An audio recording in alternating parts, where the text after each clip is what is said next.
Today we're looking at Learning Unit 3, Forms of Assessment. So we're looking at two forms of assessment today. We are looking at formal and informal assessments. Basically, informal assessments are not for marks. Formal assessments are for marks. Okay, so you have informal assessment, which is assessment for learning. So you are getting a gauge on how much and how well the learners understand the information. Whereas formal assessment is assessment of learning. So it is for marks. This is where we test to see how much they have learnt. So different types of informal assessment. Some important points. What we are doing here is we are seeing whether the concept has been understood. So that is the main objective. How well has the learner actually absorbed and understood the content? So it involves observing learners as they work and evaluating them. That is just one type of informal assessment. Informal assessment in everything from observing the learners to homework exercises to teachbacks to small assessments to, small assessments that you do that aren't for marks.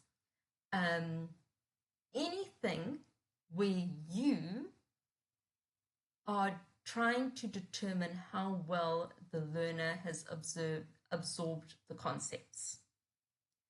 So it is qualitative, meaning it's not based on numbers. You don't necessarily give numbers. It's how you feel they are doing. You can take notes on the student and their progress. This is very helpful for you to see how well each learner is progressing. It also helps a lot on a practical level in terms of being able to write accurate reports. If you've got parent-teacher evenings, you've got notes on how they are actually progressing. And this is content and performance driven, and learners are rating according to methods designed by the educator. So this is not standardized. This is just what the educator decides to observe and assess. So it could be, as I said, the class discussion. It could be the statistics from the online games that they play at the end to assess their learning. So it's all about what the educator decides.